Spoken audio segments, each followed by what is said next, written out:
రాజు నువ్వు ఎప్పుడు వ్యాన్ కొడుతున్నాడు. మనకు పెళ్ళైనా వ్యాన్ కొడుతున్నాడు, మనకు పిల్లలు పుట్టినా వ్యాన్ కొడుతున్నాడు, మన ముసలాల వైపున వ్యాన్ కొడుతున్నాడు. సరేనా?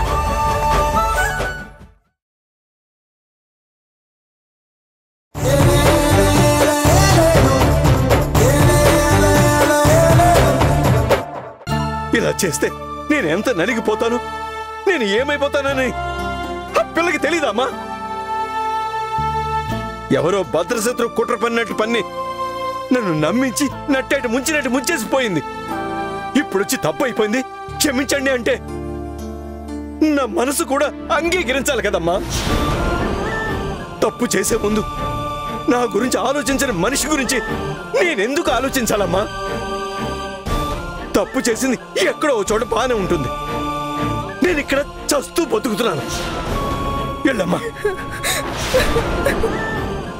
నువ్వెందుకు ఏడుస్తున్నావే? లోపలికెళ్ళు, మీ అమ్మని చూసుకో.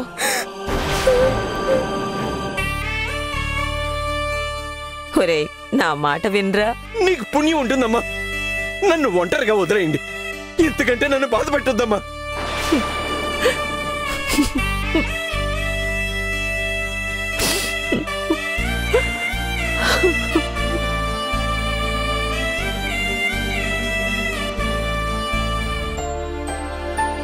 ఆహాహాహా, ఏంటి గౌరీ వంటలన్నీ గుమగుమలాడిపోతున్నాయి?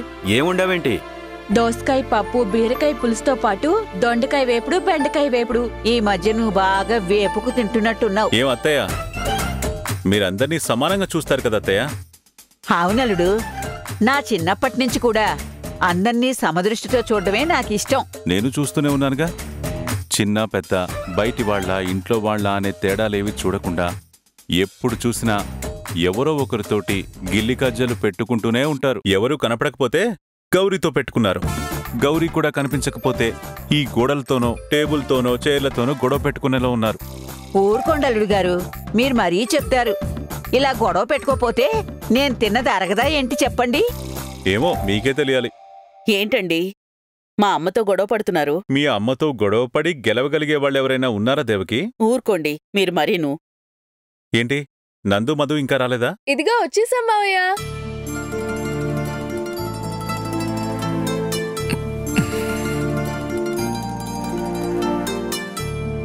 ఏంట్రా నందు, ఇప్పుడు పర్వాలేదా? కొంచెం బెటర్ నాన్న.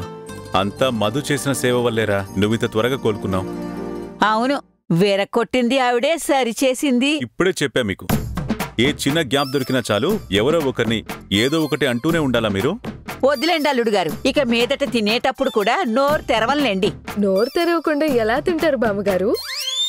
ఆవిడ తినగలదమ్మా, మన బుర్రే తినగలిగినప్పుడు తిండి తినలేదా? తింటారు. చాలేండి అల్లుడు గారు, మావా కోడలు కలిసి నాతో వేళాకోళం ఆడుతున్నారు. అమ్మా వాళ్ళేదో సరదాగా అంటున్నారులే. నువ్వు కూడా మీ ఆయనకి కోడలికి వత్తాసు పలుకుతున్నావా దేవకి? వత్తాసు పలకట్లేదమ్మా. ఇల్లన్నాక ఆ మాత్రం సరదా లేకుంటే ఎలాగమ్మా? సరదా మాత్రమే కాదు దేవకి, సంతోషంగా కూడా ఉండాలి. ఇవాళ నీ చిన్న కొడుకు చేసిన పనికి నశాళానికెక్కింది నాకు. సమయానికి మధు ఉండబట్టి హ్యాండిల్ చేయగలిగింది. లేదంటే నాకొచ్చిన కోపానికి ఏం చేసి ఉండేవాడో నాకే తెలీదు. అబ్బబ్బా, అయిపోయిన దాని గురించి ఎందుకండి? నేనేమీ నెగిటివ్గా చెప్పట్లేదు. మధు ఉంది కాబట్టి వాడికి సర్ది చెప్పి చక్కగా హ్యాండిల్ చేసిందని చెప్తున్నానంతే. అవును, సుధీర్ ఏంటి భోజనానికి రాలేదు? వాడెక్కడున్నాడో ఫోన్ చేయి దేవకి. భోజనానికి పిలవడానికి కూడా ఫోన్ చేసి పిలవాల్సి వస్తుంది. ఇంట్లో ఉన్నా కూడా ఎప్పుడు మనతో కలిసి భోంచేయడు. మిగిలిన టైం అంతా ఫ్రెండ్స్తో కలిసి తిరగడానికి సరిపోతుంది. సుధీర్, భోజనానికి రా, అందరూ వెయిట్ చేస్తున్నారు. అలాగే మామ్. శృతి కూడా కనిపించట్లేదేంటమ్మా? తన ఫ్రెండ్ బర్త్డే పార్టీ ఉందని వెళ్ళింది. నాకు అర్థం కాదు దేవకి, శృతికి ఎంతమంది ఫ్రెండ్స్ ఉన్నారు? రోజు ఎవరో ఒకరు పుడుతూనే ఉంటారా? పిల్లలన్నాక ఇవన్నీ కామన్ కదండి. వాళ్ళకి బాధ్యతలు తెలిసొచ్చే వరకు ఇలా సరదాగా ఉంటారు. అందులో తప్పే ఉంది. సరదాగా ఉండడం తప్పులేదమ్మా, కానీ ఆ సరదాకు కూడా సమయం సందర్భం ఉండాలి. శృతి మన ఇంట్లో ఆఖరమ్మాయి కాబట్టి చిన్నపిల్ల అని మనం అనుకుంటున్నాం. కానీ శృతి మనం అనుకున్నంత చిన్నపిల్లేం కాదు కదమ్మా. ఈ మధ్య అస్సలు కనిపించట్లేదు. నాతో కూడా సరిగా మాట్లాడట్లేదు. ఎప్పుడు వెళ్తుంది, ఎక్కడికి వెళ్తుంది, ఏం చేస్తుంది, ఎప్పుడు తిరిగొస్తుంది అని ఏం తెలియట్లేదు. ఒకసారి మాట్లాడమ్మా. నాకు ప్రతిదీ చెప్పే చేస్తుంది నందు. ఏ చిన్న విషయం కూడా నా దగ్గర దాచదు. అలా ఉండుంటే ఈ పాటికి నీ దృష్టికో మీ నాన్న దృష్టికో తెచ్చుండేదాని కదా. అయితే ఓకే అమ్మా. రారా, ఇంట్లో ఉన్నప్పుడైనా భోజనం టైంకి అందరితో కలిసి భోంచేయడానికి త్వరగా రావచ్చు కదా. కూర్చో గౌరీ, వడ్డించు.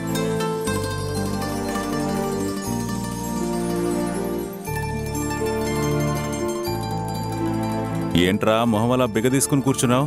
కొంచెం హుషారుగా ఉండొచ్చు. రేపటి నుంచి ఆఫీస్కి వెళ్ళి బిజినెస్ వ్యవహారాలు చూసుకోబోతున్నావు. హ్యాపీగా ఉండు. మావయ్య, నేను ఉద్యోగం చేయొచ్చా?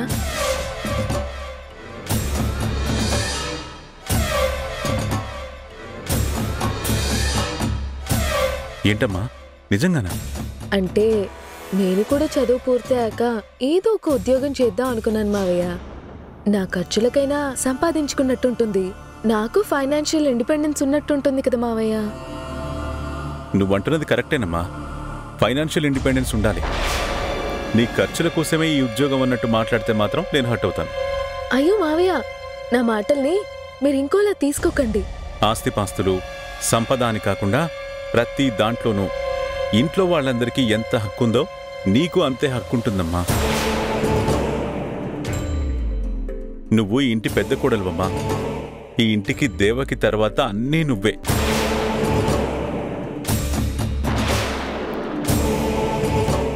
మొన్న ఆఫీస్లో ఎదురైన బిజినెస్ వ్యవహారాన్ని చాలా సింపుల్గా చక్కబెట్టినప్పుడే అనుకున్నానమ్మా, బిజినెస్ వ్యవహారాల్లో నువ్వు కూడా చాలా స్మార్ట్ అని.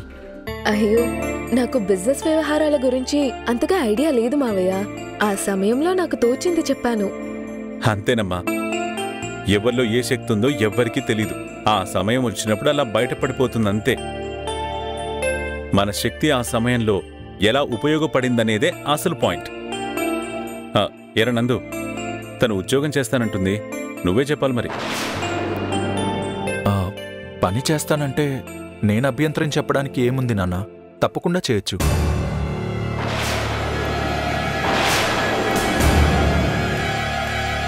సూపర్ రా. ఇంతకీ మధు ఏం చేయగలదనుకుంటున్నావు? మన కంపెనీలో మార్కెటింగ్ అండ్ ప్రమోషన్ డిపార్ట్మెంట్లో ప్రాబ్లం వచ్చింది కదా నాన్న. ఎలాగూ ఆ హెడ్ని మార్చేయాలనుకుంటున్నాం కాబట్టి ఆ మార్కెటింగ్ అండ్ ప్రమోషన్ డిపార్ట్మెంట్కి మధునే హెడ్గా నియమిద్దాం నాన్న. వావ్, సూపర్ రా. గుడ్ డెసిషన్ తీసుకున్నావురా. అయ్యో, నాకు మరీ అంత పెద్ద పోస్ట్ ఎందుకండి? నువ్వేం చేయగలవో చూశాను. నీ క్యాపబిలిటీస్ మీద నమ్మకం ఉంది కాబట్టే చెప్తున్నాను. You can do it. Thank you so much అండి. ఏమండి, అలాగే మీ బామ్మర్దికి కూడా ఏదైనా ఉద్యోగం ఇప్పించండి.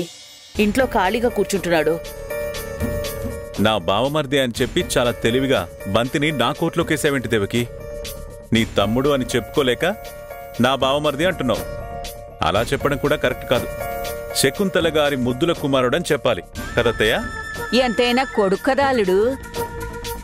ఎరా, ఏం చదువుకున్నావు నువ్వు? లోకం చదువుకున్నాను బావగారు. రే, లోకం గాలి తిరుగుడు వేర్రా. లోకం చదవడం కాదు. చదువులో ఏం చదువుకున్నావో చెప్పు. ఓ అదే, 9th పాస్ బావగారు. 10th ఫెయిల్ అని చెప్పొచ్చు కదరా? లేదు 9th పాస్ బావా. ఇది వీడి తెలివితేటలు ఇలా ఉన్నాయి దేవకి. 10th ఫెయిల్ అని చెప్పుకోవడానికి నామోషి వీడికి. 9th పాస్ అని చెప్తున్నాడు. ఇంతకీ వీడికి ఏ ఉద్యోగం ఇవ్వాలంటావు? ఆఫీస్లో ఫైల్స్, టీ కాఫీలు మోయడం తప్ప? పోనీ ఆ ఉద్యోగమే ఇప్పించండి. అలాగే దేవకి, నువ్వు చెప్పావు కదా. రేపటి నుంచి నువ్వు చక్కగా ఆఫీస్కి వెళ్ళి యూనిఫామ్ వేసుకుని ఫైళ్లు, టీ కాఫీలు మోసి. ఓకే?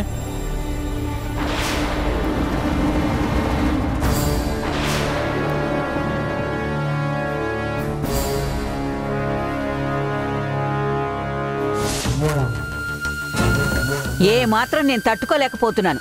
కడుపు మండిపోతుంది. అవును, కారం కారంగా ఉన్నవి కుంభాలు తింటే ఇలానే కడుపు మండుతుంది. వయసు అయిపోయిన తర్వాత ఏది తినాలో ఏది తినకూడదో చూసి తినాలి.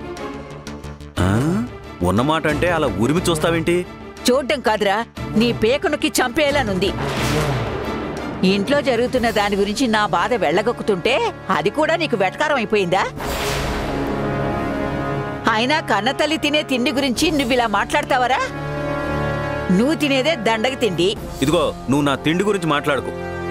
కనీసం ఆ తిండి కూడా పెట్టకుండా తీసుకెళ్ళి ఆఫీసులో టీలు కాఫీలు మోసే పనికి, ఫైళ్లు మోసే పనికి పంపిస్తున్నారు. ఆపండి మీ గోల. ఎలా ఆపమంటావే? ఇంట్లో ఏం జరిగినా మధు తగుదనమ్మా అంటూ అన్నిట్లో దూరిపోతుంది. మంచి పేరు కొట్టేస్తుంది. అందరి దృష్టిలో ఏదో రకంగా ఆ పిల్లని చెడు చేద్దాం, మెల్లగా అందరి మనసుల్లో విషం చల్లి మధుని దూరం చేద్దాం అనుకున్నాం. కానీ అందరి దగ్గర ఆ పిల్ల మంచి పేరు సంపాదించుకుంటోంది. ఇప్పుడు కూడా చూడు, మన మాట వినని సుధీర్కి ఏం మాయమాటలు చెప్పిందో తెలియదు గాని వాణ్ణి కూడా ఒప్పించేసింది. ఆ విషయంలో మాత్రం మధుని ఏమనకే. వాడి ఇల్లొదిలి వెళ్ళిపోయుంటే అక్క అసలు తట్టుకునేదే కాదు. అది కరెక్టేరా, కానీ అది అందరి ముందు జరగకుండా మన వరకే తెలుసుంటే బావుండేది. ముఖ్యంగా మీ బావకి తెలుసుండకూడదు. ఇప్పుడు చూడు, అల్లుడికి తెలియడం వల్ల మధు నెత్తిని పెట్టుకుని ఓహో అని మురిసిపోతున్నాడు. అది సరిపోదన్నట్టు భోజనం సమయంలో కూడా ఆ పిల్ల ఆఫీసులో ఏదో ఘనకార్యం చేసిందని తెగ పొగిడాడు. ఇవన్నీ మాటల వరకు ఉండుంటే పర్వాలేదు, కాని అంతటితో ఆగలేదు కదా. ఆ పిల్ల నేను ఉద్యోగం చేయొచ్చా అని అడిగేసరికి మీ బావేదో వరాలిచ్చే దేవుళ్లాగా నీకు లేనిదా అమ్మా, సంతోషంగా చెయ్యమ్మా అనేశాడు. మిగతా విషయాల్లో అందరి మాట విన్నా, వ్యాపార విషయంలో మాత్రం ఎవరి మాట వినని నందు కూడా ఆ పిల్ల ఉద్యోగ విషయం వచ్చేసరికి అడ్డు చెప్పకుండా ఆ పిల్లకు అనుకూలంగా వెంటనే డైనింగ్ టేబుల్ మీద అపాయింట్మెంట్ ఆర్డర్ ఇచ్చేసి పలానా పోస్ట్ అని కూడా చెప్పేశాడు. రేపటి నుంచి ఆఫీస్కి వెళ్ళేసి యజమానిలాగా కూర్చుని ఆఫీసుని చక్క పెడుతుందా? సుధీర్ కూడా వెళ్తాడు కదా. సుధీర్ నందుతో సమానంగా వ్యాపారాలు చేసుకోబోతున్నాడు. వాళ్ళిద్దరిని మించేం ఉండదు కదా ఆ పిల్ల పోస్టు. నువ్వు చెప్పింది కరెక్టే కోటి. ఎంతైనా ఆ పిల్ల ఈ ఇంటి కోడలో. తన తెలివితేటలు చూసి ఏదో ఒక డిపార్ట్మెంట్ చూసుకోవడానికి హెడ్గా నియమించారు. ఎంత హెడ్ అయినా ఆ పిల్ల ఒక ఉద్యోగి, యజమాని అవ్వదు. కానీ నా కొడుకు అలా కాదు. నందుతో సమానంగా కంపెనీ యజమాని స్థాయిలోనో స్థానంలోనో కూర్చుంటాడే తప్ప సాధారణ ఉద్యోగి స్థాయిలో మాత్రం కూర్చోడు. అంతా బాగానే ఉంది. నీ కొడుకులు మాత్రం యజమానులుగా ఉంటారు. నేను నీ తోడబుట్టిన పాపానికి వాళ్ళకి టీలు కాఫీలు మోస్తూ ఆఫీసులో పడుండాలా? నా వల్ల కాదది. నేను వెళ్ళను. రేయ్, నిన్నక్కడ ఉద్యోగానికి పంపిస్తుంది. అక్కడ ఏ తేడా జరిగినా నా తరఫున నువ్వొకడివి ఆఫీసులో ఉంటావని. అలా ఉండాలంటే నాకు కూడా ఏదో ఒక జనరల్ మేనేజర్ పోస్టో ఒక ఎండీ పోస్టో ఇవ్వచ్చు కదా. నీ పూర్తి పేరు ఒకసారి చెప్పరా. చెప్తే మేనేజర్ పోస్ట్ ఇప్పిస్తావా? నువ్వు ముందు చెప్పు. పుణ్యకోటి. ఏది? నీ పేరుకి స్పెల్లింగ్ చెప్పు. స్పెల్లింగా PUNNIKOTI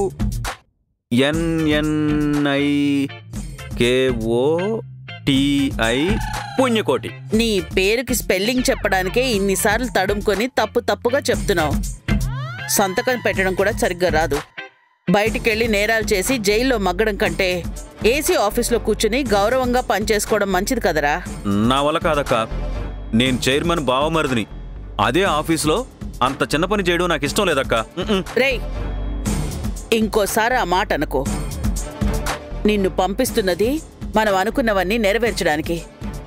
అది గుర్తు పెట్టుకుని బిహేవ్ చేయి. అర్థమైందా?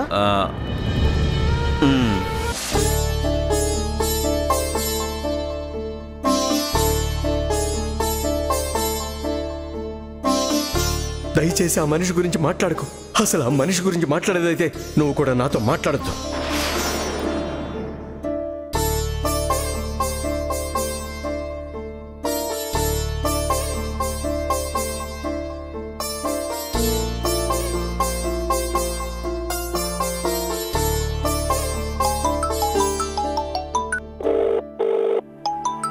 ఈ అమ్మాయి కాల్ చేస్తుందేంటి? హలో మధు గారు, ఒకసారి అక్కకి ఫోన్ ఇస్తారా? ఒక్క నిమిషం అండి, ఇప్పుడే ఇస్తాను. ఇందు ఇందు ఇదిగో మధు గారు లైన్లో ఉన్నారు, మాట్లాడు.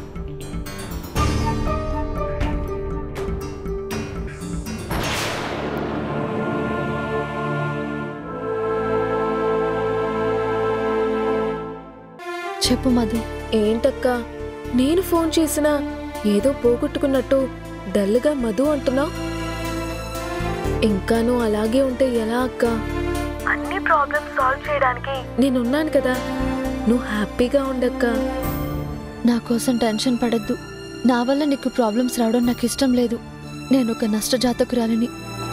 ఏ జన్మలో ఏ పాపం చేశాను?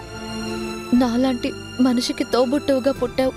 చూడు, నువ్వు ఇలా మాట్లాడావంటే అక్క అని కూడా చూడకుండా తిట్టేస్తాను చెప్తున్నా. లేదు మధు, నా వల్ల ప్రతి ఒక్కరికి ఇబ్బందులే.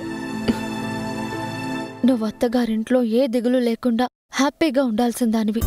ఇప్పుడు నా గురించి ఆలోచిస్తూ బాధపడుతున్నావు. దీంట్లో బాధే ఉందక్క. అయినా మా అక్క గురించి నేను పట్టించుకోకపోతే ఎవరు పట్టించుకుంటారు? వద్దు మధు, నేను చేసింది ముమ్మాటికి తప్పే. పెంచిన అమ్మా నాన్నల్ని బాధ పెట్టిన పాపానికి ఈ బాధ అనుభవించి తీరాలి. అక్క, నువ్వు ఎందుకింత ఇదైపోతున్నావు? నువ్వు ఒక రాంగ్ పర్సన్ ని పెళ్లి చేసుకొని రాంగ్ ఫ్యామిలీలోకి అడుగు పెట్టి తప్పు చేయలేదు కదా. నువ్వు కోరుకున్న వ్యక్తినే పెళ్లి చేసుకున్నావు. నువ్వు మనసులో ఒకరిని పెట్టుకొని ఇంకొకరిని పెళ్లి చేసుకొని అందరూ బాధపడటం కంటే ఇదెంతో నయం అక్క. నీకు నానంటే ఉన్న భయం వల్ల నువ్వు ఈ విషయాలన్నీ నాన్నకి ధైర్యంగా చెప్పలేకపోయావు. ఆ విషయాన్ని నేను అర్థం చేసుకోగలను. కానీ జరిగిపోయిన దాని గురించి నువ్వు కూడా అలాగే ఆలోచిస్తూ కూర్చుంటే ఎలా? నేను నిన్ను కలిసొచ్చాక నాన్నని కలిశాను. ఎందుకు కలిసావు? నన్ను చూశానని ఆయనకు చెప్పి ఆయన ఇంకా బాధ పెట్టడానికా? నా పేరెత్తితే ఆయన ఎంత కుమిలిపోతారో నేను ఊహించగలను మధు. పెద్ద బిడ్డగా నేను చచ్చిపోయాననుకుని ఆయన నన్ను మర్చిపోతారు. ఈ విషయాన్ని ఇంకా వదిలిపెట్టేసే మధు. ఇంకెప్పుడు ఆ ప్రయత్నాలు ఏం చేయకు. నువ్వెందుకు ఇలా పిచ్చి పిచ్చిగా మాట్లాడుతున్నావు? నువ్వు అనుకుంటున్నట్టు ఏం జరగదు. అంతా మంచి జరుగుతుందన్న నమ్మకం నాకుందక్క. సరే, నాకొక విషయం చెప్పు. అక్కడ మీ అత్తగారు మీ ఆయన నిన్ను బాగానే చూసుకుంటున్నారా? అక్క నిన్నే అడుగుతుంది. బాగా చూసుకుంటున్నారా? ఏమైనా ఇబ్బంది ఉందా? బాగానే చూసుకుంటున్నారు మధు. వాళ్లతో వచ్చిన ఇబ్బందులేం లేవు. ప్రణయ్కి ఉద్యోగం లేదన్న బాధ తప్ప నన్ను ఏ రకంగానూ ఇబ్బంది పెట్టట్లేదు. మీ అత్తగారు ఆడపడుచు నుండి ఏమైనా ఇబ్బంది ఉందా? పాపం, వాళ్ళదేముంది? అమ్మా నాన్నలతో రాజీ కుదర్చడానికి వాళ్ళ ప్రయత్నాలు వాళ్ళు చేస్తున్నారు. మంచి పని చేస్తున్నారు. పెద్దవాళ్ళన్నాక రాజీ కుదర్చడానికి ప్రయత్నిస్తారు కదా. ఇవి కాకుండా ఫ్యామిలీ ఇబ్బందులు ఏమైనా ఉన్నాయా? నన్ను ఏమైనా హెల్ప్ చేయమంటావా? అలాంటి ఇబ్బందులేం లేవు మధు. నీకంటూ ఒక లైఫ్ ఉంది. నువ్వు నా గురించి ఆలోచిస్తూ కూర్చుంటే నువ్వు కుదురుగా ఉండలేవు. నాన్న కోపం ఇప్పట్లో తగ్గేది కాదు. ఆ విషయాలన్నీ నేను చూసుకుంటానని చెప్పాను కదక్కా. మళ్ళీ ఎందుకు పదే పదే నాన్న కోపం గురించి ఆలోచిస్తున్నావు? ఆల్రెడీ నాన్నతో నీ గురించి మాట్లాడాను. ఆయన కాస్తో కూస్తో కరిగారు. రేపో మాపో నిన్ను క్షమించేసి త్వరలో నిన్ను ఇంటికి కూడా తీసుకెళ్తారు. నువ్వు కొత్తగా అబద్ధాలు చెప్పడం కూడా నేర్చుకున్నావా మధు? నేనేం అబద్ధం చెప్తున్నాను? నాన్న అంతో ఇంతో కరిగారని నన్ను సముదాయించడానికి చెప్తున్నా చూసావా? అది అబద్ధం. నాన్న గురించి నాకు తెలీదా? నాన్న గురించి అంతా తెలిసి నేను ఇలా చేస్తే నాన్న ఎంత కుమిలిపోతారో తెలిసి కూడా నేను ఈ పాపం చేశాను చూడు. అదే నా బాధ.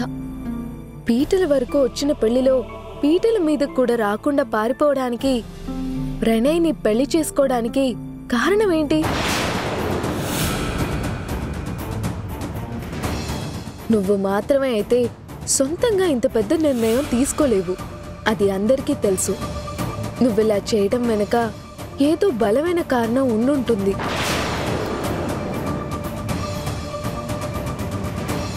అదేంటో నాకు చెప్తావా? అదంతా నా కర్మ. ఆ రోజు టైంకి అలా చేసేసాను. దాని గురించి వదిలేసే మధు. నాకు కొంచెం హెడేక్గా ఉంది మధు. రేపు మాట్లాడినా? సరే అక్క, నేను ఈ విషయం గురించి మాట్లాడుతున్నానని అవాయిడ్ చేస్తున్నా. అది నాకు అర్థం అవుతుంది. చచ్చా, అలాంటిదేం కాదు మధు. పర్లేదక్క, నాన్న గురించి నువ్వు దిగులు పెట్టుకొని ఎక్కువగా ఆలోచించుకు. ప్రాబ్లం ఎలా సాల్వ్ చేయాలో నేను చూసుకుంటాను. నువ్వు కొంచెం కూల్గా ఉండు, సరేనా? ఏదైనా అవసరమైతే మీ ఆయన ఫోన్ నుంచి నాకు కాల్ చేయి. అలాగే మధు.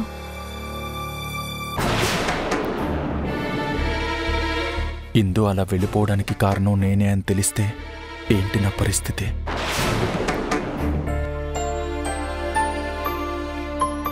నాన్న, టీ తీసుకోండి.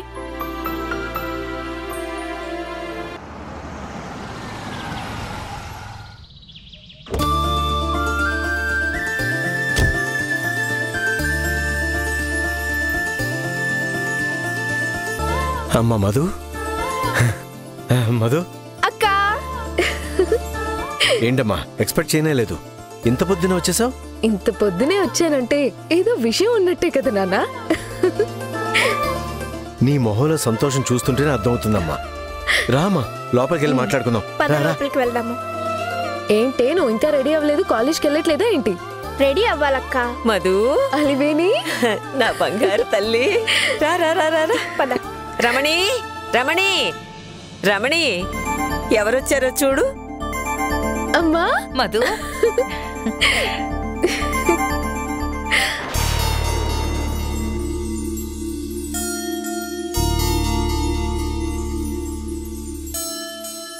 ఏంటమ్మా మీరు ఇంకా ఒకళ్ళ మీద ఒకరు అలకతోనే ఉన్నారా?